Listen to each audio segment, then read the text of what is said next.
Just a touch of your love is enough to knock me off of my feet. Oh, just a touch. Hey guys, welcome back to my channel. So for today's video guys, I'm gonna show you how I edit my video. This is like a requested video from King Lamar. Shout out to you, Dai. Now I am using the MacBook Air. This is what I use when I edit my video. As you can see over here guys, this is my SD card. I already put it in there. Right now I'm using my phone to record this thing right here. We're gonna use headphones. I always use headphones when I edit my video. Let's do this. So by the way guys, hindi ako gumagamit na mouse. So ano lang yung ginagamit ko guys, kamay lang, ganyan lang. Wala akong mouse sa gilid, so kamay lang talaga yung ginagamit ko. So I always use iMovie for editing my video. So ito yung iMovie dito. So i-click natin yan. So ito yung mga projects ko na ginawa. We're gonna create new. So ito yung mga old videos ko na ginawa. Nandito siya sa media ko, ganyan. So now let's add, ito ko i-add ang aking new video. So ito yung SD card ko. So we're gonna click that to get our video. I don't have a screen recording sa aking laptop guys because I don't have a lot of storage. Ito yung recent ko. So nandito yung bago kong video. This one right here. I drag ko lang siya pababa dito.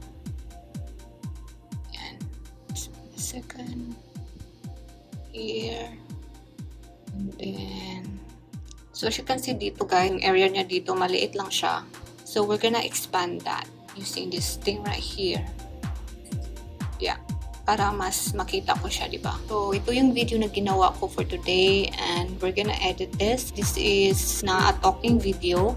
So what I'm gonna do is I'm gonna click the video at saka i-mute natin yung video natin. To mute natin siya. Yan. So, yung ginagawa ko para mas madali siyang i-cut is I press Command B to Command B. Yeah.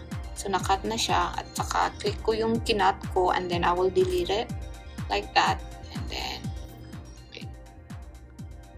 I'm gonna cut ulit. So, I'm showing the ingredients. So, hindi siya clear. So, I make sure na kukunin ko yung magandang kuha. Okay? Yung clear kasi hindi siya clear. Ayan. So, cut ko siya. So, as you can see here, malaki yung nakuha natin. Then, cut dito. Then, I'm grabbing the other ingredients, which is the black beans. So, as you can see guys, hindi siya clear, blurry siya. So, yan, clear na siya dito. So, I'm gonna cut yung area na blurry and delete that. Cut natin siya ulit. And then, cut dito when I was pouring the beans, ganyan. Saan yung mas appealing. So, ganyan lang. Kinakat ko lang siya. Then, when I add a text, punta ako dito sa titles. Meron diyang mga options. If what kind of text I want, I always use this one right here. Let's add text for that. 1 pound cooked chicken, shredded. Ano ba yung spelling? No, it's not. Sometimes if I'm not sure sa spelling guys, search ko lang siya sa Google. So sometimes nakukonfuse ako, shredded. Double D pala. Sine-check ko siya kung tama ba yung spelling. S-H-R-E-D. Double D pala to. Shredded. No, I can change this one. I can change the color if I want. Like if I want it to like that. See. I want it pink, I can change it, but I'm just gonna stick to the white one. So, lista ko lang yung mga ingredients dito. So, that's how I add my text. A lot of options dito sa text. So, let's add like title. What I'm gonna do is, let's go to the backgrounds. So, merong option kasi dito sa background. See, meron dito, it's too black. I want the plain black. So, dito. Sa unahan, dyan ko siya ilalagay. So, after sa background, I'm gonna add the titles again, and then I like to use this one. There's a lot of option here guys. Meron ganyan, meron din ito. Ito yung palagi kong ginagamit. Yan. So title, ilalagay ko wait, dito. Chicken enchilada recipe. Ganyan.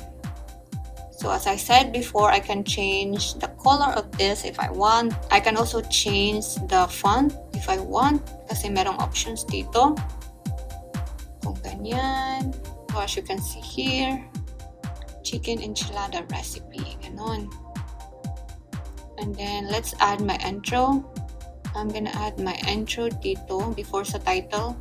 So ito yung intro ko, guys. Drag ko siya sa unahan. So dito, kung saan itong chicken enchilada, I'm gonna add sound effects for that. I wanna do yung magic one na sound effect. So i-drag ko siya. And then I'm gonna put it under this right here.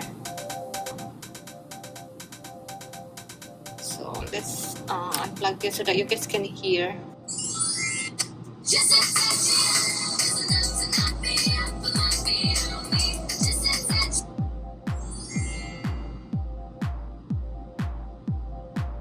So in this one here, I can add transition effects. I wanna do, see, marami tayong option dito.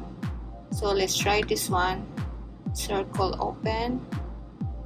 Just ko kaunti yung titles kasi sumobra siya. So, yan. So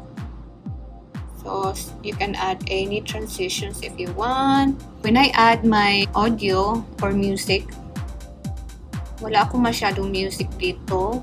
So I'm gonna use this one, I think, the Puppy Love. Click ko lang siya, guys, and then i-drag ko yan pababa dito. Wait. Kasi dalawa ang lagayan ng sounds, guys. So, meron tayo dito sa taas. I wanna put this one on top. Wait. Oh, see? Diba? Sound effects yan. Ito yung background music mo. So, ihinaan natin siya. So, I wanted this part right here to zoom in. So, I'm gonna click that video and this area right here.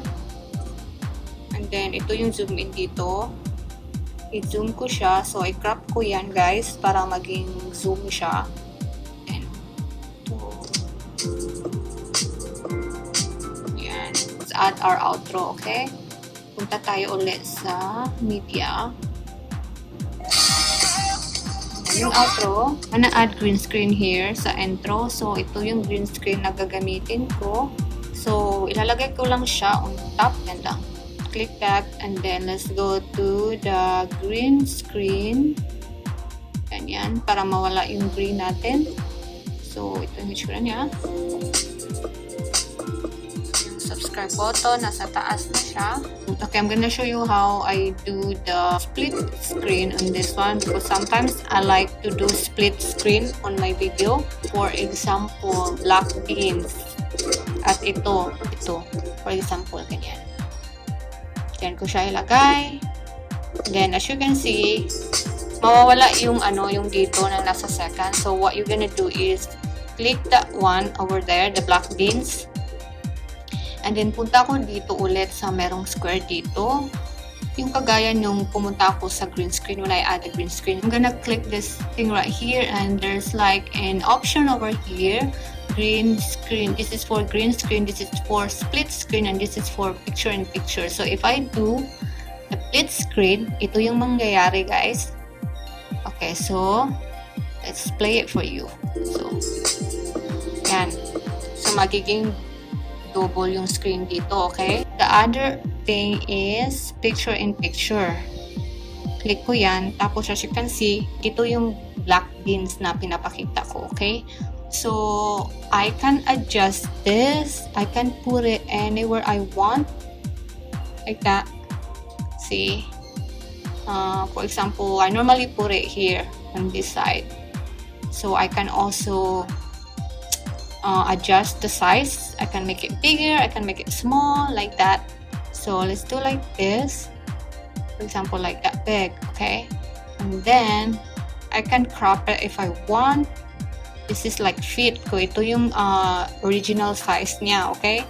So, I can do crop if I want. So, for example, gusto ko makuha yung ito lang dito. Okay. Yan, ganyan lang. I-crop ko siya kaunti. Like that. And then, as you can see here, lalabas yun siya, guys. So, now you know how I do it. So, kung hindi mo siya gustong mag-pop out right away, you can drag it kung saan mo siya gustong lumabas. So, for example, gusto ko siya lumabas dito sa middle. So, if I play the video, now lalabas na siya. And then, sa bottom dito, you can add the sound effects if you want. Like, you know, like the pop sound effects when this thing pop out. I'm gonna show you also this how to speed up. So, this one, I'm gonna click this. Ito yung hindi ko pa na-edit. Ito yung speed dito. So, normal, meron tayong slow, meron tayong fast, meron tayong freeze frame or custom. So, let's do fast. So, 2 times, there are 4 times, there's like 8 times. This is fast. 20 times that's super fast. So, let's see. I'm gonna show you the 8 times. So, now it's fast. I think that's it. And then when I save this one, I go to projects, click projects, and I can title it if I want, but I normally hindi ko na siya binibigyan ng title kasi alam ko naman kung saan siya makikita. So I just press OK. And ito yun siya dito. I can play the movie.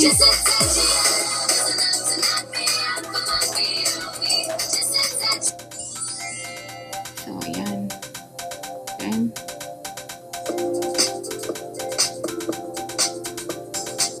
so, yan guys. So, I'm not done yet editing on this one. Kasi meron pa akong lakad. So, I hope you guys learned something. And please don't forget to subscribe to my channel if you haven't yet. And I'll see you guys next time on my next video, guys. And bye, guys. Have a nice day. Girl, you the one I want to move it. And if you want